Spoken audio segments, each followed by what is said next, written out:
All right, y'all. You will not believe who I have sitting next to me right now.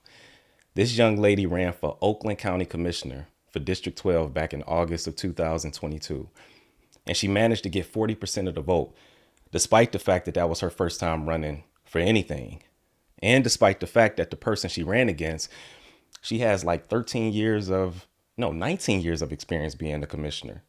So that's incredibly impressive. She's an advocate for truth, transparency, accountability, not only in government, but in public education as well. She's a fighter. She's a free thinker. She's a devout follower of Jesus Christ. She's a family-oriented wife and mother of 3. She stands by the slogan, "Make common sense great again." She is the co-founder of the Great Schools Initiative, which is a nonprofit organization. She is a sponsor. She served as a sponsor for the Chaldean American Association of Healthcare Professionals. She was a medical device rep for years. And then one day she decided, instead of making somebody else rich, how about I put that same time and energy into my own business? Metro Detroit Medical Waste. Monica, with the help of her husband, they both have ran that business very successfully for over 10 years. She is very courageous when it comes to speaking truth to power. And we need people like that in society because they oftentimes say things that we are afraid to say, but we think about all the time.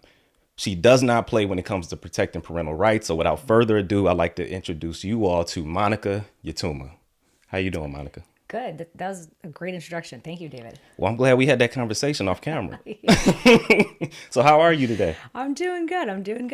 Yeah. I want to know, what's the typical day in the life of Monica, like on a Monday through Friday? You know, it's pretty crazy, right? So during the day, I'm juggling a lot of different hats. I'm trying to run the business. I'm trying to be really involved with my kids. So I'm volunteering a lot at school. And I'm running, obviously, GSI. You mentioned GSI, the nonprofit. So I'm doing that until it's time to grab my kids. And then once I grab my kids, I'm in mom mode. When I'm in mom mode, I got to wear a couple different hats because the workday's not over yet, right? So I'm doing that. So I'm go from 7 a.m. to like 12 p.m. And, that's my life. And a lot of different sports in our family. And I'm very heavily involved. I do a lot of coaching, too. So I'm everywhere. I do a lot of things. You were an athlete growing up, too, right? Yeah, I was. What did you play? So I played volleyball. Wow. And I played basketball. Basketball? I did. Nice. I was actually, believe it or not, because people will look at me and be like, "You weren't a tomboy." I was like the biggest tomboy. Wow. At one point, I wanted to cut my hair, and my mom was like, "It's not happening." So I convinced my dad to take me, and I literally cut, like a mushroom cut, like a boy cut. I swear to you. You talking about like G.I. Jane type buzz cut? Straight up. Wow. Wow. Big time tomboy. Wow. Yeah. So where did you grow up in Michigan? I'm assuming you're from here, right? Born and raised. I'm born and raised here. I grew up in West Bloomfield, but now I live in Commerce with my family. Okay. Yeah. Nice. Can you describe what your household was like? Like, who did you live with? Mom, dad, siblings? Yeah. So I had a typical family unit. I had mom and dad, and we're 3 girls, and I'm the oldest. So I bared the responsibility of a lot of things. But yeah, very typical household, very, very strict parents on top of us about a lot of things. Grades were super important. And so since my dad never had a son, he just decided, well, I'm going to put all my girls in sports and they're going to play. Let's see what happens. And it stuck. My sport of choice became hockey. I played travel hockey growing up. And so when I got into school, yeah, right, there's no hockey at school. Yeah. So there was volleyball and there was basketball. I was like, okay, my dad's like, just try it. I was like, okay. And I was kind of like a natural athlete. So I picked up and it stuck. And so volleyball and basketball became my things. What were some of the values that you picked up from your mom versus some of the values you picked up from your father? So my dad is very strict, by the book. And so I picked a lot of that. I picked up a lot of that from him, right? So very disciplined.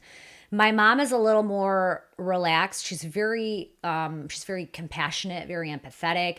And I think I definitely picked up those traits from her. And my sisters did too, because we always had this itch in us to, like, it wasn't enough to just go to school, get a job and work. We had to have our why. Like, what are we doing? What impact are we leaving? Like my sister became a lawyer, my middle sister, but she's like, oh yeah, I'm helping people, but this isn't quite the help that I would wanted to do. So a little under a year ago, she became a police officer. And so she's a police officer and a lawyer now. And on the side, she has an animal rescue. Wow. Yeah. Wow. Because she wants to help animals. Yeah. So somewhere along the way, my parents did something right, and they instilled that that compassion and the empathetic component. And, here we are today. Wow. Okay. So when you were younger, let's say high school, what did you think you would be once you became an adult, profession wise? What were you passionate about? Definitely, I thought for sure I was going to go into law. It was always law, whether I was a lawyer or a police officer. And I thought, maybe I'll end up in the FBI or the CIA. That was always my dream. What? Wow. Wow. Yeah, it was. And plans changed because I went to college. I finished college in 3 years. I was like in such a rush to get my life started. I was super ambitious. You got your BA in psychology too, right? I did. I did. I took courses in the summer. I did course overloads. I had the dean sign off on it. And he's like, why are you in such a rush? And I was 3 like, years. Wow. Yeah. It's like, I don't want to be old. I want to finish because I wanted to go to law school. I Yeah. still had another 3 years of school. Yeah. Well, I got there and then I met my husband and I was like, it took a different. Wow. Yeah. Yeah. So I didn't end up going to law school, but I did other things, which I was fine with. Yeah, man. So you met your husband in college pretty much. Little after college. Yeah. Okay, you mentioned just finishing in 3 years, which is incredibly impressive. And I think that's the problem with a lot of youth nowadays is that I guess we've been, not we, because I'm not a part of it. I'm not as young as I used to be, obviously. But a lot of the youth think that they have all the time in the world and there's not like this sense of urgency. But you always had that. I think that it's funny you mentioned sense of urgency because I think that sense of urgency, having that trait is really what carried me throughout life. Because even after college, I got into sales, right? And so they loved me because I always had this like really strong sense of urgency. It didn't matter if I had 60 days to close a deal. I wanted to close it in 10, right? Wow. Why am I going to procrastinate? Why am I going to lag? And so it's a really difficult trait to find in people. Mm-hmm. So, it was appreciated. And I think that's really what carried me through school and also throughout my career as well and where I am today. Wow. Okay. So you met your husband a little after college. I'm sure you had a line of people trying to date Monica at that time, right? So what was it about him that, intrigued you? He's older. He's older than me by a few years. And so he was more established. He was mature. And he knew what he wanted. So I knew there was going to be no game playing because I was a very no nonsense type of person. Like I didn't want to waste time. I didn't want to waste time dating if somebody wasn't really serious and knew where they wanted to go in life, right? And so he had those things. He had those characteristics. And I was like, okay, let's try this. Let's see how it goes. It didn't take much time. Within a year, he knew he wanted to marry me. His worry was like, okay, she's really young because we're like 7 years apart. Mm-hmm. And he knew I was very focused on school and very driven, and the plan was law school. So, we got through those years. But yeah, I think that was probably the most important aspect of him was his seriousness and his maturity level. Oh, gotcha. Okay. And you had your first kid at what age? I was just about to turn 24, so technically 23. Okay. See, me and my wife, we had our first, I think she was 30 at that time, right? Did you always know you wanted to have children at a fairly young age? Because I feel like so many people are just putting it off until later in this. I grew up with young parents. Mm-hmm. My parents are 10 years apart, but my mom was always really young, right? So she's only 20 years older than me. So we're like best friends now. And I think having that made me realize, and my husband has a similar situation with his father, and they're best friends. Mm. And so I think having these important people in our lives and being able to be friends with them and not just have them as like a parental figure, it made us both want that. I wanted to be young with my kids. So the plan was always law school, make it really high up, make partners somewhere. Like I knew whatever I was going to do, I wasn't going to just do it. I wanted to do it big, right? And so I felt like kids would probably come a little later, but I made a plan. God laughed and said, no, this is the plan. And so, I had my kids young and I had them back to back, like boom, boom, boom. By 30, I had 3 kids. Mm-hmm. And I wanted one more, but my husband was like, no. I was like, all right, I'll work on him. And it kind of never happened. But, we're very fortunate. We're very blessed. And yes, I always felt like I always had it in the back of my mind that, yes, I wanted to be young with my kids. Okay. And you got into medical device sales, right? Which we know a few people, me and my wife, who are in that industry. The upside is phenomenal. It's unlimited. You get as much out of it as you put into it, it seems like. But it's very competitive. What made you want to get into that domain? It's super competitive. Well, I wanted to make a lot of money, to be honest. And so typically in the sales world, you get a base salary plus commission and a lot of good perks, right? A car, phone, whatever they give you. And so it was really the commission structure that attracted me to the sales world, because I was like, okay, because I'm a hard worker. So I figured, and I'm smart. So I learn whatever I'm selling. And if I work hard at it, I can make tons of money. And so eventually I was, I set that goal and I was on that trajectory. And so that's why I liked it. The earnings were endless because they really depended upon me. I don't trust anybody outside of me, but I trust me. Yeah. I know what I'm going to do. And so it worked out. Wow. Okay. And then at some point you wanted to, start your own business, right? Which is Metro Detroit Medical Waste. What inspired you to do that? Yeah. So my husband was always an entrepreneur. He was successful on his own even before he met me. But so I was successful working for a company. I was actually one of their top sales reps. Wow. But so you made them a lot of money. I made them a lot of money. That's right. You said it exactly right. Yeah. I made them a lot of. I'm over here like hauling it, and I'm like, okay, I'm making good money, but they're making like millions. Wow. I'm like, this isn't right. So I was like, I gotta do this myself. So I left and did. Wow.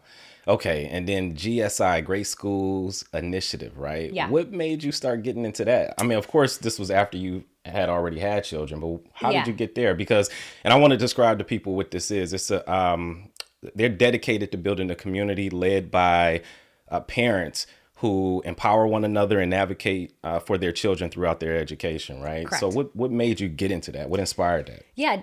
Okay. So you got to fast forward to 2020, right? Okay. So it was a crazy election and all sorts of stuff going on. And I was somebody that was kind of like, I took a step back and I was like, what just happened?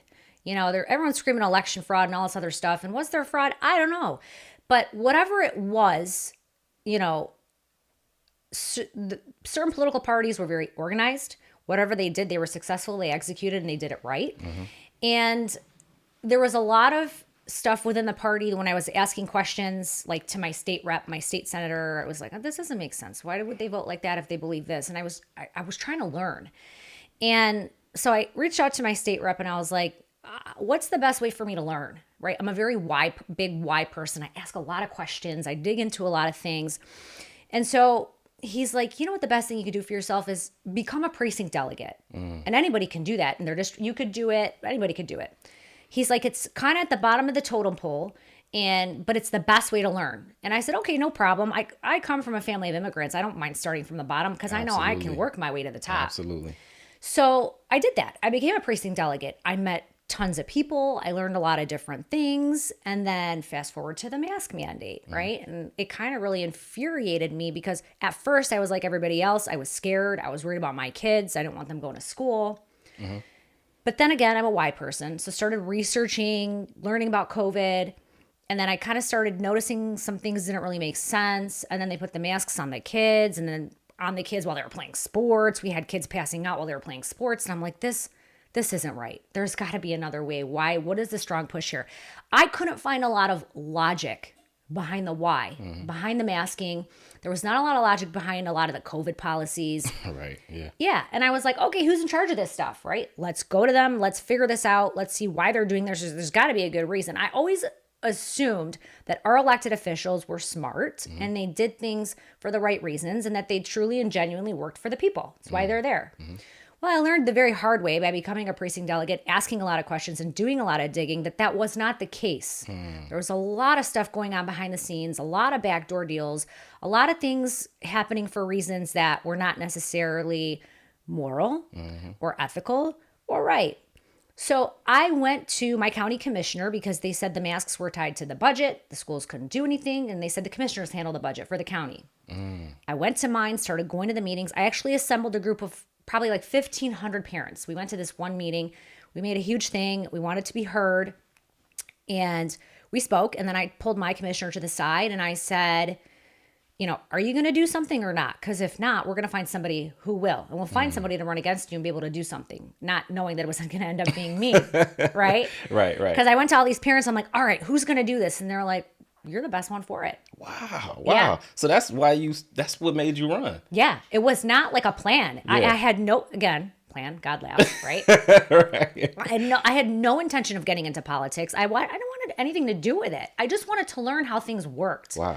And I wanted to learn about these people that really, in essence, if you think about it, they control our every move. They do all the policy making. who are these people? What do they stand for? I mean, we never really paid attention to that before, did we? No, And then no. look what happened. We were asleep. Wow. And I love the fact that you say you stumbled into it. I think it should be like that for politicians in general. That's the reason why, I supported Trump, is because he was already successful as being an entrepreneur prior. And of course, they need to put term limits on more of these positions and have people who actually have real world experience apply for them. I think the whole career politician thing is just phasing out, and I love the fact that, like I said, you stumbled into it. It's not like you just grew up and said, I want to be a politician. You more so was already successful being in business for yourself, being a medical device rep, and you stumbled into it. Those are the people that I think I trust more. Yeah, and I agree. And actually, as I was stumbling into things, I learned that too. Yeah. I was like, okay, that's what kind of drew me to Trump too. Yeah. I was like, he's so successful. He knows how to run a business. Right. That's all running the country is. Just take the governor of a state. Essentially, they're the CEO of Michigan or Florida or wherever, Arkansas. They're just the CEO and they're running this. So if you have somebody with good business sense and they understand common sense principles like putting people to work contributes to the economy, right? And everybody kind of flourishes in that sense. Absolutely. Trickle down effect. Yes. Right. So you mentioned earlier coming from a family of immigrants, right? And I feel like sometimes minorities who don't come from a family of immigrants who live in the US oftentimes have like this sense of entitlement, where they feel like they deserve stuff and they're not willing to maybe do what's necessary to work for it. Maybe they're expecting the government to save them or whatever the case may be. You being from a family of immigrants, you guys probably never had that mentality because you had a different frame of reference, right? Right. Completely different. Back home in Iraq, where my family is from, that mentality doesn't exist. That mentality could actually get you in trouble. It's not okay to be lazy. Like, you got to work hard. Yeah. And there's always work to do. Our people, a lot of them naturally were farmers and had a lot of jobs like that. And that's kind of what it was like in Iraq. But, we lived under communistic tendencies. Our people were actually very protected and taken care of by Saddam Hussein. A lot of people have a very bad image of him, but he actually kept Christians safe. He kept the Muslims, the non-peaceful ones, at bay, and he kept peace essentially in the Middle East. And so, but our parents immigrated here, mine and a lot of other people's parents too, or a lot of our community, because we wanted more, right? There was not that. Like, we have capitalism here, right? You didn't really have that there. You don't have that in communistic countries. And so we wanted better. So we came here to get away from that. Yes. Yeah. We had that strong work ethic mentality. We were told it was the land of endless opportunity. So in our minds, we're thinking, great, all we have to do is work hard and we can achieve the American dream.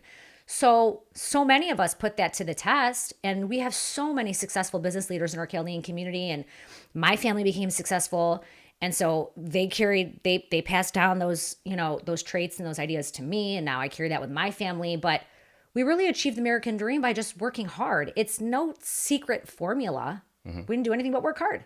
Yeah. I want to talk about 2019 and even 2020 for a minute, because you mentioned a lot of crazy stuff happening around that time. That was around the time where I woke up too, because a lot of times I was making decisions based on my identity as opposed to, employing critical thought. Sure. Right. And I remember when the whole George Floyd thing took place. And again, my buddy Teach'em Chuck, he kind of helped to wake me up from this. And I was like, oh, this is wrong what they did. And he was like, well, you got to think about it. This happened 2019, right? During the height of COVID. Nobody knows what's going on, what's going to happen. We're all in the house. We're all, just so much tension within us. And then all of a sudden this video hits and it spreads like wildfire. And what I don't like about it is when politicians like use it as a way to strengthen their base or to empower themselves or to put themselves up on a pedestal. And I think Democrats for sure weaponize the hell out of that situation. And the reason why I know this is because not too long before the George Floyd incident happened in 2016, a guy by the name of Tony Timpa, right, lives in Dallas, Texas. The same thing occurred with him or whatever, where, he called the police. Well, there's some differences between him and George Floyd. So George Floyd got arrested because he was trying to spend counterfeit money. It was a $20 bill to be exact. And that prompted the clerk to call the police on him. With Tony Timpa, he called the police on himself requesting aid because he hadn't taken his prescription medication to treat his depression and schizophrenia. Okay. Right. So the cops got there and they restrained him. And one cop put his knee on Tony Tempa's back for 14 minutes. Wow. With George Floyd, it was like maybe 9.5 minutes. The other thing about this is that George Floyd, his family was awarded like $27 million in a civil suit. And I think Tony Tempa's son was only awarded, $1 million or something like that. Really? So when you look at both of these videos, because they're out there, and if you just remove race from it, Tony Tempa's situation was arguably worse. But we were making such a big deal out of this other one because of the white on black optics. You know, so that's something that I want to get your opinion on too, because why do certain stories gain more traction or go viral or whatever the case, versus others that are just as legitimate or just as heinous or whatever the case may be? Yeah. Well, the reason for that, so it's the emotional component, right? Mm-hmm. So if you tug at somebody's heartstrings, you're going to get their attention. And so that's what they did with the George Floyd case. I remember when I first saw the video, I mean, I almost cried. Yeah. I was like, oh my God, this is like savage. Mm-hmm. Like, why did you hold him down for so long? Why didn't you just cuff him, put him in the back of the car? And then obviously a lot more facts came out. He was under the influence of a lot of different drugs. Yeah. And so a lot of different things. Not to say that that makes what happened okay, but I think at that point in time is when they really wanted to push that drive for the white on black crime. Division. Yep. That exactly, the division, keyword. And so, because if you really look at the statistics, black on black crime is much higher than white on black or black. Facts. It is. But they needed to paint a picture and a certain narrative. And so there are certain ways to do that. It's by leveraging and controlling the media. And so the George Floyd case was perfect. You made cops look bad while making white people look bad all at the same time. So it's perfect for Democrats, right? It was the perfect scenario. Because now people are out there looking for the government to save them. Like, we need an answer. We need you guys to fix it, right? Right. Yeah. And what most people don't realize who don't have the ability to critical think is that bigger government, bigger problems. Because it's less rights for us. The bigger the government gets, the more freedoms we lose. So essentially, when people would vote or decide on things, you take Republicans and you take Democrats. And it's really such a shame that we only have two parties to choose from, because you have very bad candidates on both sides. I'm conservative, don't get me wrong. Yeah. But that doesn't mean I'm going to blindly follow somebody because I say, oh yeah, I'm a Republican. It doesn't mean you're a good person. Yeah. Who are you as a person? And so I think that is important too. Yeah. So I like that you mentioned that, hey, listen, you have the ability to critique people on both sides of the aisle. Like me, I'm a big fan of Ron DeSantis, a lot of the bills that he passed out in Florida. But during COVID, which I loved it because he kept everything open, and those kids in those schools did better in kids who were in schools in states that had more, I guess, restrictive mandates, right?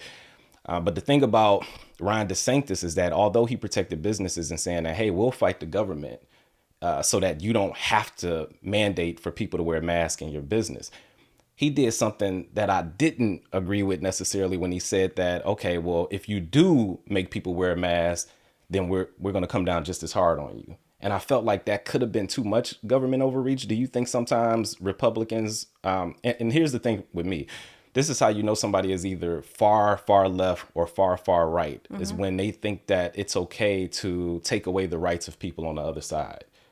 Right. So even though I agree with Ron DeSantis on a lot of stuff, I felt like maybe that's too far. Maybe you give businesses the option of how they want to proceed, because if they do decide to enforce mask mandates or requirements or whatever the case may be, and most businesses aren't doing that, then the market will correct those businesses. Correct. But I didn't think he had to necessarily go that far. So that was one of the critiques I had. Yeah. What are your thoughts? He probably didn't need to go that far, but I think he was trying to send a message. He didn't want like the crazy extreme business owners to dictate how people could shop, I think is probably what his point of view was. I get you. Yeah.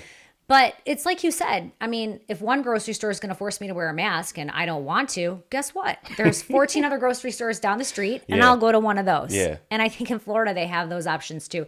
But you touched on something really important, and it's giving people options. I think it's the most important you can do is just give people a choice and let them make their choice. We have laws in place for a reason so that people can't be destructive and hurt each other.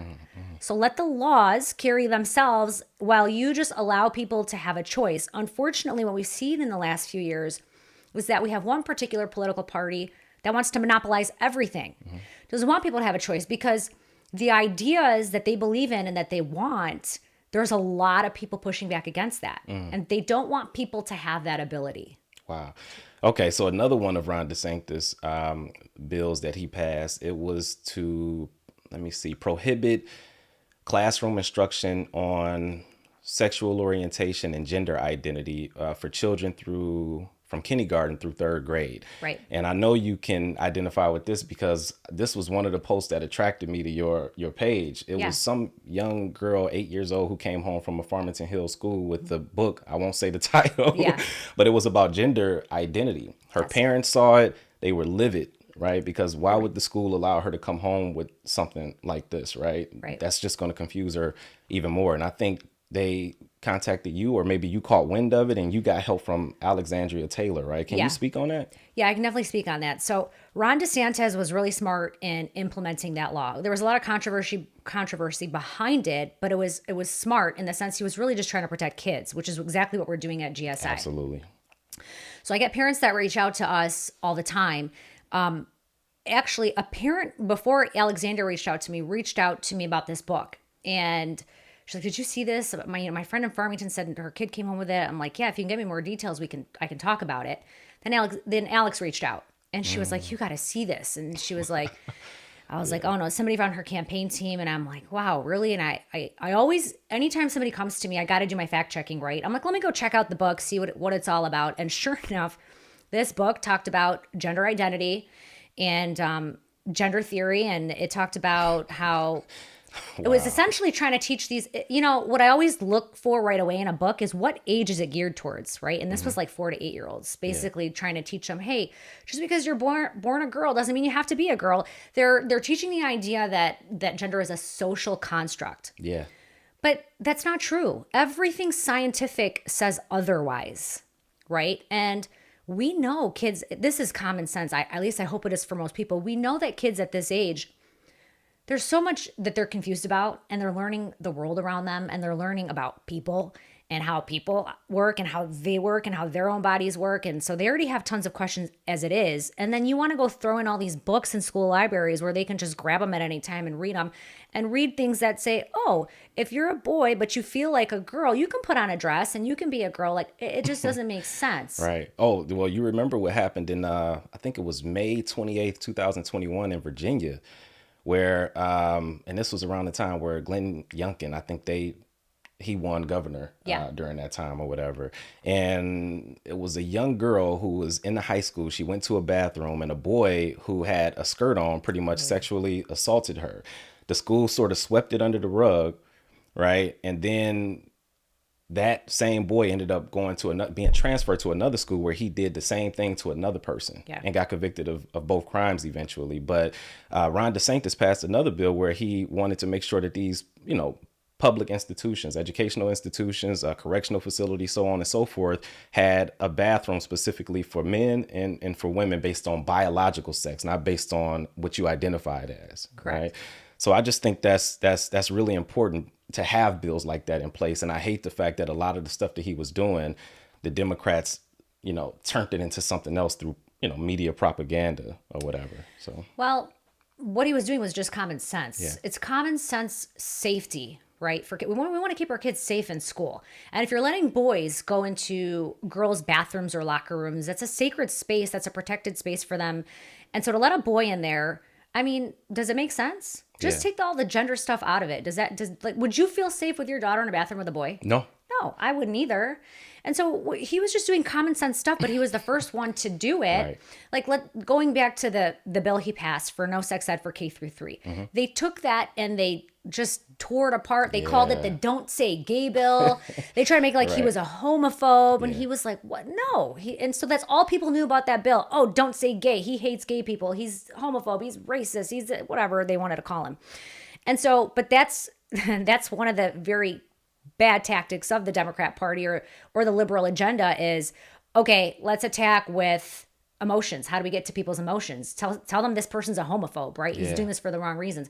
but his reasons were just common sense. And we see it in schools here. A lot of the high schools, especially near where I live, like in Walled Lake, one high school specifically was having so many problems because of the bathrooms. I mean, you had a boy going to the girls' bathroom. The girls didn't feel safe. So other boys stepped up and there were so many fights. And these schools aren't talking about this. Yeah. They aren't talking about what a bad idea it is to let boys go into girls' bathrooms. Absolutely. We know it is, but they're trying to sweep it under the rug and they're trying to hide behind Title IX. But Title IX doesn't even say you have to let a boy into the girls' bathroom. These superintendents, none of them have the backbone enough. Well, either they agree with doing this or they just don't have the backbone enough to do anything.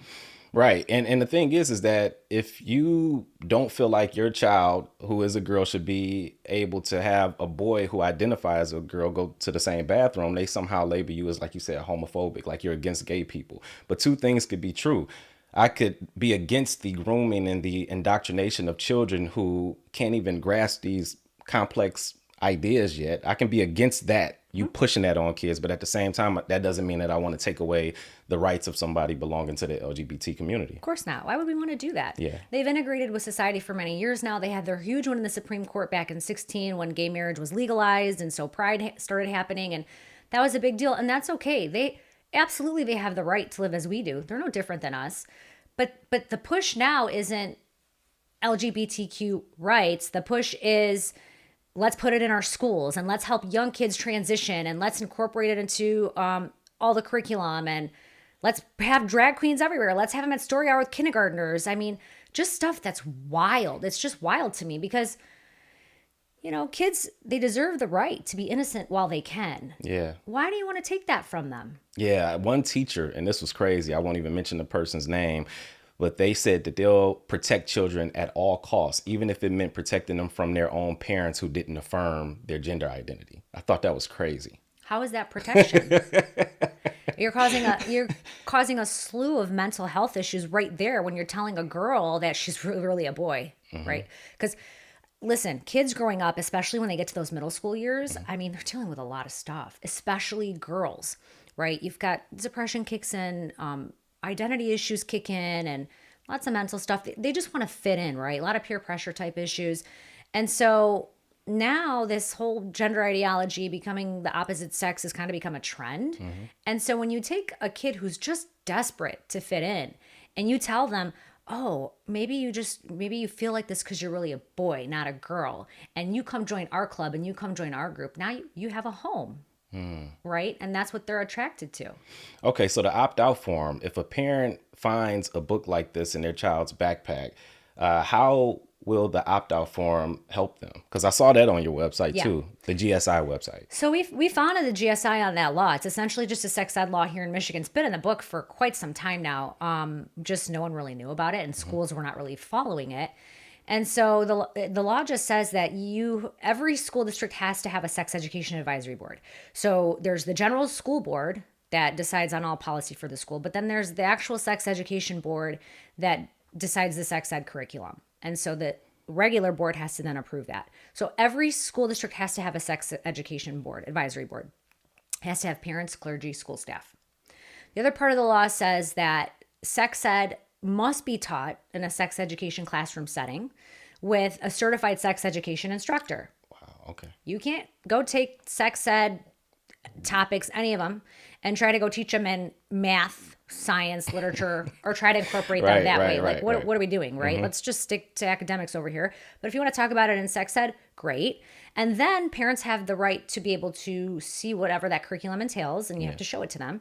And then if they decide, they have a right to opt out. You have to give them their right to opt out. We're an opt-out state here in Michigan. And so that's essentially what the law says. And we realize, okay, just on the sex education advisory board component alone, half the schools were breaking that law. They didn't have an SEAB board. So that was a big problem. So it's like, where's the organization in teaching sex ed? How are you doing that if there's a non-existent sex education advisory board, right? Then we started noticing COVID was the eye opener because our kids were home and we were seeing their schoolwork. And that's what really opened up parents' eyes. It's like, wait a minute, why are we learning this and that? Why are we learning about gender theory and literature? Yeah. And these parents were like, well, so you had parents, they started going to school board meetings, and that's kind of like the rise of the parents. But that's Yeah. what did it was COVID. It was COVID. And I bet you the people who brought on COVID were like, oh, shoot, we just totally shot ourselves in the foot. We totally showed them everything, all our cards. And then you had the teachers unions, right, which operate kind of like a mafia. They were like, oh, no. And so it was a scramble. Like, how do we push back against these parents? Do you remember when they came out, the attorney general was labeling parents as domestic terrorists? Yeah. Yeah, I remember that. Yeah. Yeah, I was like, what is going on? I just want to have a say in my kids' education. I don't have that right. And then you had a very prominent Democrat, I forgot who, here in Michigan, that came out and said, it was actually multiple Democrats, but one here in Michigan that said, kids are the product of society. They belong to society. They don't belong to parents. Yeah, I have it saved. I'll get that for you. That's so crazy. Yeah. So it's their job to raise the kids, not the parents' job to determine what's in the best interest of their kids. That's essentially what they were saying. Wow. And a lot of parents were like, whoa. And immediately, he said that? I can't believe, wow. And they posted it on social media and immediately retracted the statement and deleted the post. But by then, people had, like, I screenshotted it. So tons of people had it in their hands. Mm-hmm. But this is what they truly believe. Wow. Okay, there was another bill that Ron DeSantis passed. It was about protecting kids from permanent mutilating surgical procedures, right? Mm-hmm. Like stuff like puberty blockers, hormones, that type of stuff. And even for adults, like the doctors or surgeons would have to disclose certain information, letting them know about the irreversible, nature and danger of going through with these surgeries. That should have been, there shouldn't be any debate about that from anybody, but people still had an issue with that. I mean, just take procedures in general. Any surgery, there's going to be some sort of side effects or something that could go wrong, right? You're basically signing your life away. But then you're taking gender affirming care, and that's a totally different beast, especially when you're talking about children. Children who don't know what outfit they want to wear for the day, but you're telling them that they can decide that they can permanently become the opposite gender. Mm-hmm. And what people need to understand with gender affirming surgeries and the puberty blockers, the hormone blockers, essentially they're permanent and they're irreversible. So if you take an 8-year-old kid and say, let's just say we're talking about a boy. He says, I want to be a girl. And the parents totally affirm all of that and say, oh, great, let's go get you surgery. Mm-hmm. And hormone blockers and all that stuff. Well, 10 years down the road, this kid realizes, oh my God, what did I do? Yeah. And we're actually starting to see a lot more of that. These transgender individuals coming forward and they regret it so much. They want to be the body that they were born in so badly. And they can't. Because there's no going back. Wow. Yeah, and that's crazy to me. Like you said, there's no going back to it. You would think that this situation wouldn't be debatable. And if people have to be, 21 before they can drink, if they have to be 18 before they can smoke cigarettes, 16 before they can drive, all of this stuff, why would it be okay to do that to a child, to a minor? Exactly. That's why I say make common sense great again. Make common I like that. Yeah. I really like that because it is common sense. Yeah. So the other thing too, when my kids, one of them is 5 and the other is 7. But before my oldest got into kindergarten, we were trying to figure out what school for him to go to. And we were living in Detroit at that time. Then we ended up moving where we are now. But it was virtual at that time. COVID was going on. And I think we had attended a meeting to one school. And they virtually, and they showed us what the curriculum was. And they had on there social justice, like some type of course teaching a kindergarten kid or a first grader about how to be a social justice activist. So they're really grooming them and teaching them what to think as opposed to teaching them how to think for themselves. Exactly. That's crazy. Like, what are your thoughts on that? Well, so that was something CRT, right? Yeah, critical CRT. Race theory. Yep. So that was something that the State Board of Education passed. It's probably been a year or two now, where basically they were going to start teaching in schools and incorporating this curriculum or topic. They essentially, what they're doing, if you really look at the curriculum, is they're creating social justice warriors for their cause. Yeah. And so that's essentially what they were doing. I will say, unfortunately, and I know this is controversial, but it's typically the Detroit area and the Detroit kids who get all this stuff first because there's less pushback in that area.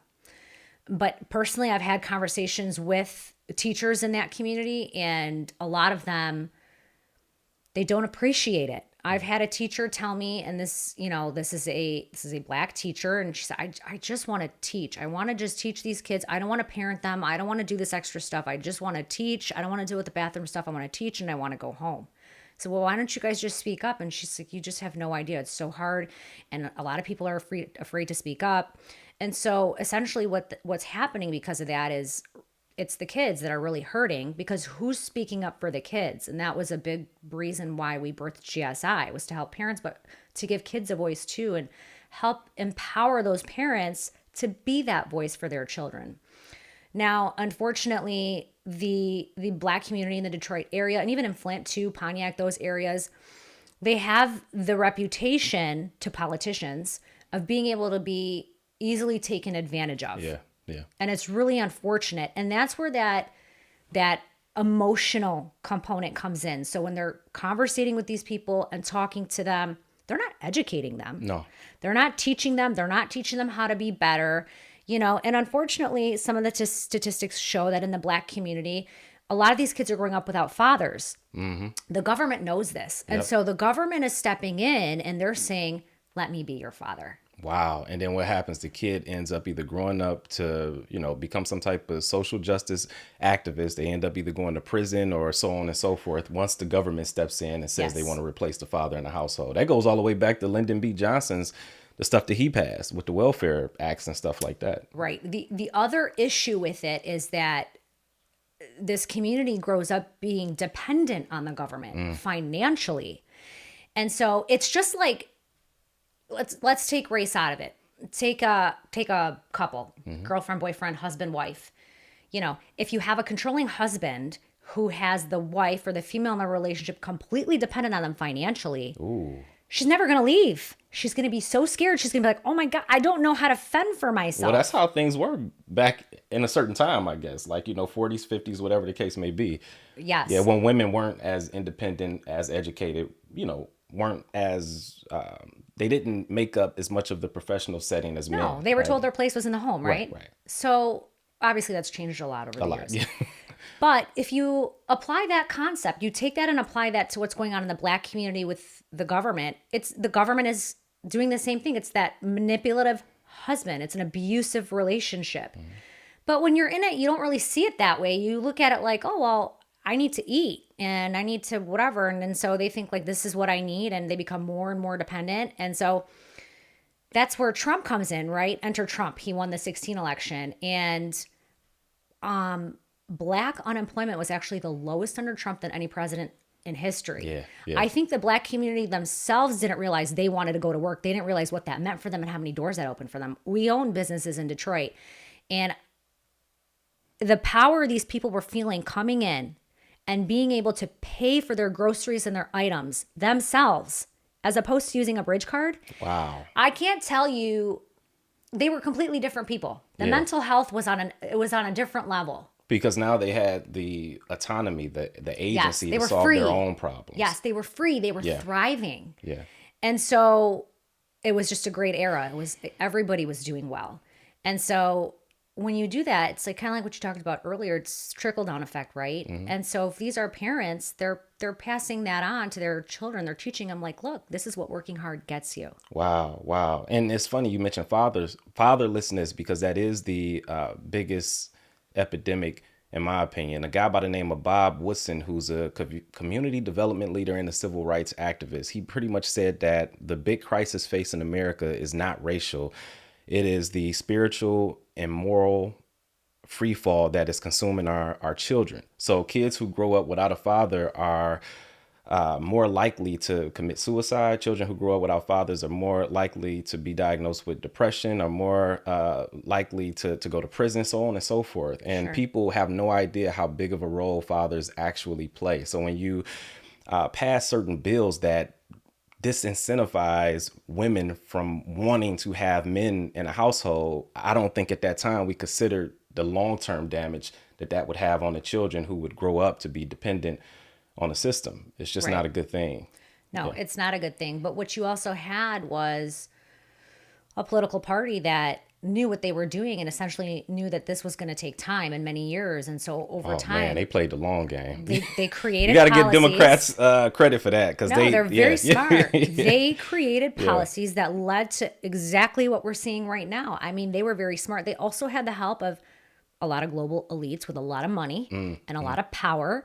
And so that helps when you control the media and have that kind of backing. The people who are against America being a sovereign country, pretty much. That's exactly what it is. They prefer communist values versus independence, freedom, and capitalistic values. Yeah.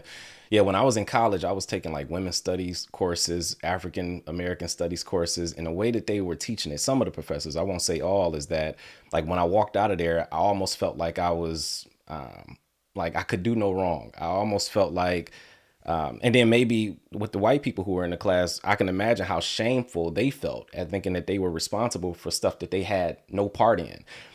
So and even as far as studies or courses that drove a wedge between men and women, because now I'm feeling like I'm evil just because I was born a man and somehow I'm oppressing women or depriving them of whatever rights that they have. So I really do believe in indoctrination and grooming and things of that nature. And now I want to talk about DEI, diversity, equity, and inclusion. What are your thoughts on that? Because again, for most of the companies that I've worked for, there was a lot of that going on, and I'm not certain as to whether or not it made things better or worse in the company.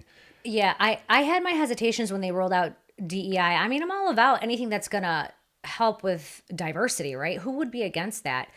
But then when you really looked into it, like deep down and really dug into it and see how the policies work, essentially instead of bringing people together, or say, for example, in schools, bringing students together, it really drove a wedge between different races and ethnicities of students.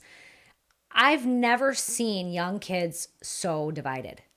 I mean, here in Michigan alone, if you just take what's going on right now in Israel, right, and in Gaza, Bloomfield Hills High School had like a walkout, and you had Jewish kids afraid to go to school that day, Palestinian kids, protesting like death to Israel and all these other chants. And I think DEI ruined our kids. I think it I think it put such a wedge in between them that I remember when I went to school, we had like this, we called it the melting pot. Like this, that was the slogan. We had the posters everywhere and we were all one and the same. I had friends from all different ethnicities, from all different backgrounds and races, and that's all I knew. So when this push for DEI came, I didn't understand it because inherently kids are not really racist. They're not really bigoted. They don't hate each other. They're just trying to go to school, do their thing, fit in, and make friends. But DEI came along and all these DEI initiatives, and it started, classifying these kids by what race they were, what ethnicity they were, where they came from. And so I think it just started pitting them against each other. Yeah. I don't think it helped the kids. No, I mean, this guy named Eric Smith, he was on a podcast, I think John Strazel, I hope I'm pronouncing his name right. And he was a DEI trainer. And he said, as he observed what was happening in the company, he said people were so afraid to interact with each other because now they don't want to end up in HR's office, right? Right. So it sort of drove a wedge between people in that sense, because obviously people who were a part of the minority group in these workplaces felt like, oh, well, if you ask me this, that means you're racist. You can't. Right. What gives you the right to do that? And it taught people to confuse or mislabel accomplishments with privilege. So if you accomplish things in your life, then basically that means that you have privilege. And as a result of that privilege, that's the reason why a person who isn't as successful hasn't succeeded. So it's a way of pitting people who have succeeded against people who haven't succeeded at all, and making the people who haven't succeeded think that these people up here are responsible for it. So I really don't like that either. Yeah, it's you know what that is? That's them creating that oppressor versus oppressed victimhood mentality. Yeah. And that's really what they're doing. So you start to look outward as opposed to within and say, what can I do to change my situation, right? Right. And so like if again, going back to the Black community, if you take these kids, we're teaching them that they're oppressed. That's essentially what they're doing. And we're saying, well, because you're Black, you'll never really get anywhere. And you're oppressed by white people. And so you need some kind of advantage. And so we'll do this for you in the workplace, and we'll do this for you so you can get into certain colleges, and we'll do this and that. But if we're instilling a victimhood mentality, what's really going to drive these kids to say, I want more, I want to do better, and I want to climb that ladder? If they don't have to, if they're being taught that, oh, we can just give it to you, How do we create that competitive edge, that sense of urgency? How do we Sense of gratitude too. Yes, Yeah. absolutely. How do we create all that? We can't. And so my biggest fear and the biggest reason, one of the biggest reasons for creating GSI is to try to change this mentality because your kids, my kids are this generation of kids. This is our future. Yeah. If we don't change the course that we're on now, what we're seeing and trying to fight will eventually become the norm. So I'm Black American, you're Chaldean Yeah. American. Is that the right? Yeah. Okay. So the fact that we can have this conversation is a great thing. Like I have a friend who's white, and during the George Floyd thing, he sent me like a message and was like, "Hey, I'm sorry that your kid has to grow up in a world like this." And I said, "What are you talking about?" But I didn't like it because that's not a friendship to me. If we can't hold each other accountable, like let's say you say something to me and I say, "Man, that offended me." Yeah. Right? If you can't defend yourself and say, "Well, I don't think it's offensive what I said because of this, that, and the third," it's almost like a monopoly. I create a monopoly because just because I'm Black, anything that you say related to Black people, I can say that you're wrong and there's nothing you can do about it. And I just think that's just not the way that you want people to be able to interact, because there's an imbalance there. For It's sure. not a mutual respect. And I want people to consider me a human being capable of making mistakes, and that being the reason why I got into some mess, not because of the system, because that's what we do sometimes as Black people or any other minority group, is we lump everything into this systemic racism or racism bucket. And I hate it because you let the person who's really responsible off the hook, which Yeah. oftentimes is yourself. Yeah. Yeah. Yeah. And you bring up a really good point with that. But again, you have one political party vying for power and trying to monopolize everything. And so that's kind of what they want, because in essence, when you're creating division amongst people, they're not really uniting, right? And so if there can't be any unity, we as people are much easier to control. Ooh. Right. But then that's what the government, that plays right into their hands, because now I can get them to vote any way Yes. I want them to, by basically perpetuating this racism nonsense, because I know it's emotional for them. It's a hot button topic, and they're going to go away with all logic when assessing these situations. Exactly. I mean, just look at all the Democrat talking points and just ask yourself, is there a logic behind this? Or are they trying to really just get me some way, somehow? I mean, how many times do we hear the word racist or systemic racism or racism in some way, shape, or form? I mean, that's a very serious word. And now it just gets thrown around. I mean, when we first started GSI, we were called homophobic. What? Yes, because we were giving parents the right to opt out. And so the other side was saying, well, you're hurting the LGBT kids and you're homophobic and you're against the gay community. And mind you, I'm somebody with many friends in the gay community. I've been to a Pride event. I mean, I've always supported the community. And here I am. And this is when I was first getting a feel for things. And I'm like to my husband, they're painting me out to be somebody I'm not. But I kept pushing through it. I knew my principles. I knew what I stood for. And I knew that protecting kids was very important. And I was not going to allow anyone to stop me from doing that. And when I say protect kids, I don't mean pushing what I think is right. I just mean giving these kids an opportunity to be kids, letting them enjoy their innocence and their youth. And then when they're old enough to make whatever decision, So be it. yes, they feel is comfortable. And even if that decision is becoming a part of the LGBT community, identifying with a gender that's different than the one that they were assigned at birth, I still, think that they should have rights and we accept them. None of that. This is just about protecting children. Right. That's the crux of it, I believe. Right. Listen, drag queens are not new. What's new is sticking them in front of kids. Oh, wow. Yeah, there was a lot of that going on too, where I think a video you posted, these Yeah. were like minor kids, and then you had like the guys that were like pretty much naked. Yeah. Dancing in front of the kids. In BDSM, half naked. And that's a problem with the Pride events too, is why people were saying we're homophobic and whatever and whatnot. So Pride events used to be where you were proud. You were proud to celebrate the Supreme Court decision that gay marriage became legal. That was a huge deal. But a Pride event today is a bunch of people and transgenders and gay people parading around in BDSM outfits, on leashes, and parading around in front of kids. Yeah. And there's a lot of gay people who are against that. There's tons. Yeah, tons of gay people And they who don't are talk against that. about it. Yep. They never show those people on the news. No, because I know plenty of them, and they're like, they tell me, thank you. I don't want my kids to learn about this. I will teach my kid about it. Like, my kid gets that we're a 2-mom household or we're a 2-dad household and we look different.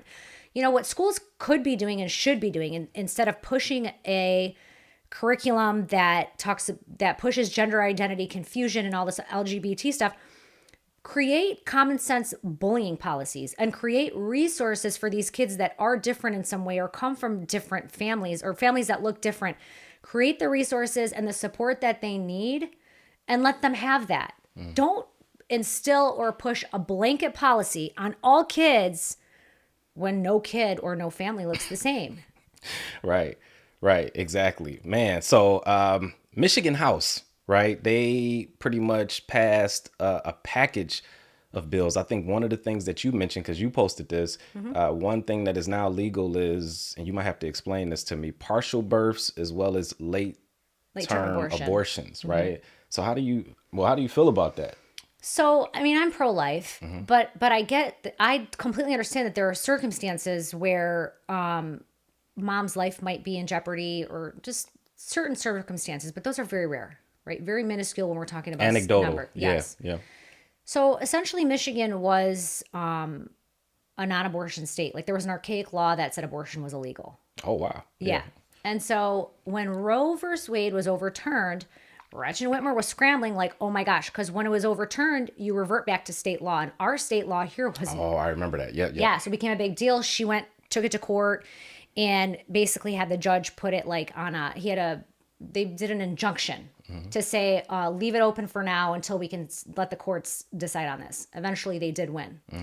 And they had put Prop 3 on the ballot, which was really smart because Gretchen Whitmer was a very unpopular governor. Her COVID policies were terrible. All our kids were worse off. Yeah. Tons of school closings. I mean, she was not liked, and she knew that. Well, she wanted re-election, right? Her end goal is she wants to run for president. And so what they did is they were smart once again, and they put Prop 3 on the ballot because they knew Prop 3 tugs at heartstrings and emotions and all that fuzzy, warm stuff, right? Like, oh, women's choice and my body, my choice and women's rights and all this stuff. And essentially what they didn't realize that they were doing is they were lobbying and advocating for less safe environments on those procedure tables for women because they lost a lot of that when Proposal 3 passed. And so, but Proposal 3 brought people in droves to vote that wouldn't normally vote, essentially sealing the deal on her win. Yeah. She wouldn't have won if it wasn't for Prop 3. Absolutely. So there's a lot of games that get played right behind the scenes. So they did Prop 3. And so even when Prop 3 passed, it was still illegal because of all the laws here that we have in Michigan. So now about a month ago, they finally voted on this package of laws to support Prop 3 so Prop 3 could legally be legal, if that makes sense. Yeah. So the thing for me too is that I don't think a lot of people understand the history of it, right? So there was a guy, I think his name was Francis Galton. He was a British polymath, and he was the creator of the eugenics movement.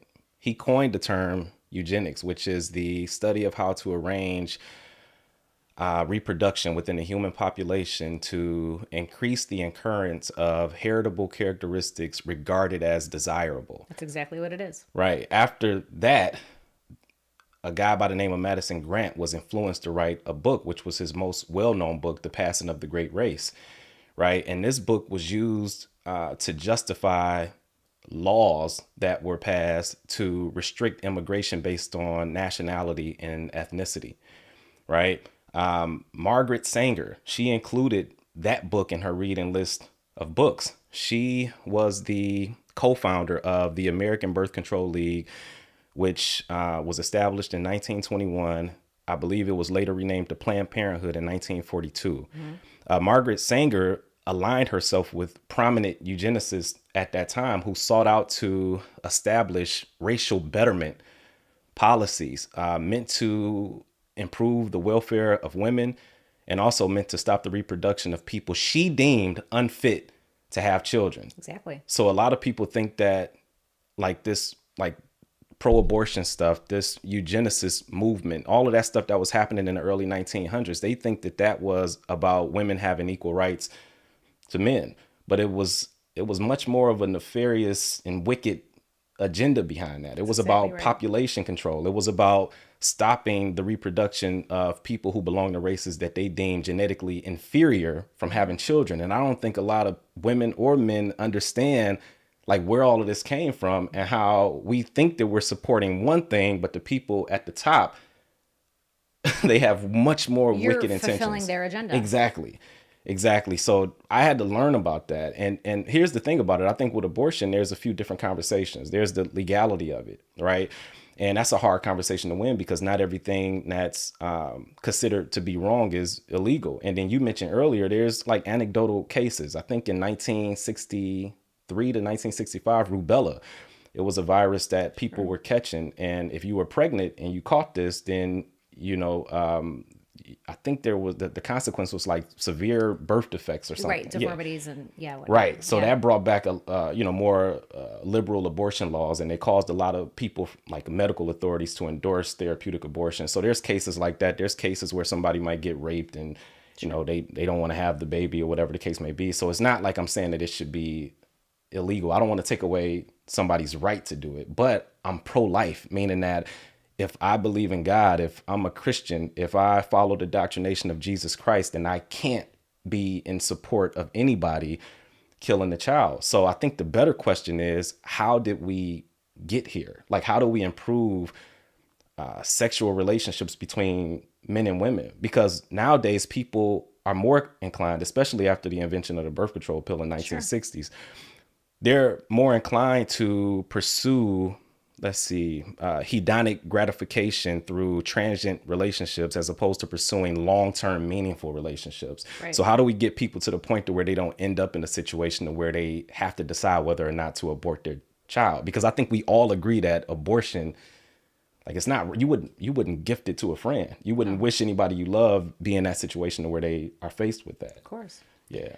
So sorry for talking, but that's something I'm passionate about. And I just, I sense your passion. It's a very loaded question and there's a lot of moving parts there, but essentially you're right. And you touched on this. They created an environment where, a lot of adolescents, young adults feel that it's okay to be more promiscuous and have fun without any sense of responsibility tied to that. Yeah. So they want to have their fun, but then when it gets serious and let's say there's a pregnancy in the picture, like, this isn't so fun anymore, right? And so this message of abortion has been pushed for so long that that's just automatic first thought. And so that's what they go to, but it's not right and it's not fair to the baby. It's not a clump of cells and all this other stuff they try to scream about. It's a living being, right? With a heartbeat. It's got a brain. It's a living human being.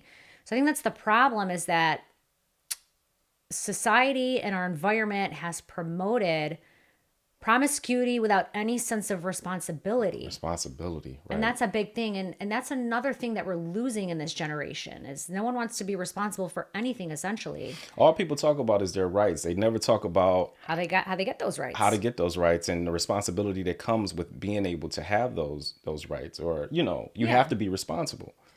So you do. And all these things all these different laws and all these things to protect the family unit. There was a lot of policy making that went on. It's enshrined in our Constitution for a reason, right? It guarantees our freedoms, but the Constitution was written in a way so that we don't lose morals, right? Or important values. Yeah. We wanted society to thrive and flourish, and we wanted people to be inherently good. Are there bad teachers, bad cops, bad people? Yeah, that's why we have jails. Sure. You're going to find that everywhere, but we were primed to thrive and be great. We were not primed to be where we are today. Yeah. Yeah, and I hate that. You talked about are there bad cops? Sure, there's bad cops, there's good cops, there's bad lawyers, there's good lawyers. You have a sister that's a cop, actually, right? I do. So I hate the fact that we started blaming And that's what people at the top want. Blame the whole police force, tear the whole Right. system down. And it's like, what are you going to replace it? Right. What are you going to, it's You know, like, yeah. you know what's funny about that is if you actually go into the more dangerous areas in a lot of the black communities and you ask them, do you want less police presence? They say no. No. Because the crime is so high. And if you just go to a Democrat-led city or even a state, you'll see that the crime is through the roof. Baltimore, Philly, the Look at list goes on. Yeah. Yeah. Baltimore, Philly, LA. If you think about all these places, are they thriving? No. The crime is through the roof. People are not doing that great. The abortion rates are through the roof. And, you know, going back to abortion, who's that really targeting? It's really targeting the black population. It affects us disproportionately more, Yes. right? Yeah. And the thing is that, well, here's the thing. There's so many people that I talk to who have had abortions and, you know, they've confided in me about it, but it didn't just happen once. It was 3 times, 4 times, because it's these repeated bad decisions. And I think the way to try to ameliorate this problem is to figure out how to get people to change their mentality so that they're not making these repeated mistakes. I really think that's the conversation, not the whole legal stuff and all of that stuff, because I don't want to take away anybody's right to do it. But Right. we should all agree that we should be focused on trying to improve society in a way that increases the overall morale of it. Yeah. Right. Abortion is not the answer. Even to the women, you know, these people screaming women's rights, we want choice. And like you just mentioned, some go for abortion multiple times. Yeah. I don't know if anybody is, you know, most people have not really delved into an abortion procedure. It's very difficult on a woman's body. So to have that procedure consecutively multiple times, there's so much scar tissue involved after each time that you have that procedure. And essentially what you're doing is you're really narrowing your chances to be able to conceive in the future when you actually want to. Wow. And a lot of people who are young think that they Part have of the plan. Right. Part of the plan. Right. And a lot of people that are young, like we mentioned earlier, they don't have that sense of urgency. So they're not thinking about who they're going to be when they're 35. You know, that, okay, yeah, you're 21, you know, you're ambitious and you're going after your career. You're not thinking about what's going to happen when you're 30, when you're 35, when you're 40, when the job becomes, oh man, this isn't fulfilling enough. And since I became a father and being a husband, there's nothing more fulfilling than that type of purpose. I agree. And I think young people are being conditioned to think that, well, that's not true. Yeah. They're conditioned to think that they're helpless and that they can't control their environment around them. And they're also conditioned in a way, they're being conditioned in a way to be immature, emotionally immature. And so like when you were growing up and when I was growing up, like I knew that I was growing up to, you know, I was eventually going to get married. I wanted to start a family. I was going to be a mother figure. And so those types of things were important to me. And I was already thinking about that in college. Wow. These days, I can't, it's very rare to find somebody that age to be thinking about those kinds of things. And they're so... Or marriage. Yeah. Right. But they don't even know how to live in the real world. I mean, if you're looking at, let's talk about curriculum. It's being pushed to social initiatives so much that we're even losing a lot of the academic aspect. Wow. But then life skills. Where are we teaching life skills? When I got out of college, I didn't know how to write a check. Wow. And when I realized how ridiculous that was, I was like, whoa. But now it's worse. Yeah. What life skills are these kids coming out with? None. Yeah. They know how to do math. They know how to read. They know how to go protest and advocate for whatever they feel like they should be advocating for. But like, do they really know how to live on their own? That's crazy that you mentioned that. We're more concerned with teaching kids how to subscribe to these BS ideologies that aren't going to help them over time than teaching them important life skills that are really going to help them in the real world. Yeah. And we're telling them, oh, you can just grow up and go be a YouTube influencer. Yeah. Go do that. Well, what happens if we don't have any more teachers or policemen, policewomen, and how about people in skilled trades? We need these people. We need to be teaching these things. And so we're losing that too. That's why this fight it's so much bigger than any of us even really grasp. Than just Democrat or Republican. It's bigger than that. It goes so beyond that. And that's why I say the Republican thing, the Democrat thing, it's really just a title, because I've met Republicans that are not good people. Yes. They are not somebody that I would want policy making on my behalf or dictate. They are complete sleazeballs. And apathetic, right? Yeah. Yeah. So this all of this and everything you and I are touching on today is so important. And I can't stress it enough, especially and I'm sorry, I keep saying the Black community. That's okay. But I can't stress it enough that it's so important to just go do your homework. Before you go vote straight Democrat down that ticket or straight Republican, go look into that person. What have they done in their life? What have they stood for? Have they helped you? Have they done anything for your community? Are they a person that's big in the community? Those are the kind of people that you want representing you and, being there on your behalf. People that are doing things that are in the best interest of the country. Because without this country, without the freedoms that we have, you won't even have the right to bicker and complain about stuff that don't mean anything. So that should be foremost. But because of identity politics, people are concentrating more on the things that are going to divide people, that are going to tear this country apart. So I would encourage anybody who's being swayed by this nonsense to really do their research. Yeah, absolutely. It's not limited to the Black community. It's really anybody in general. And especially your young kids. If you have young kids, if you work with young kids at all, just have conversations just about common sense things. Early. Yeah. Because you best believe they're being taught certain things at the schools and we have to counteract They are. that. They're with them for 8 hours a day. That's a big deal. Yeah, that's a really big deal. Yeah. So okay, let me ask you this last question, right? You ran in August of 2022 for Oakland County Commissioner for District 12. Do you plan to run again? That's the question. The other question is, what are some lessons learned from the first time around that you'll do differently the next time? Because I hope you do run. I think there could potentially be a run in my future if it feels right.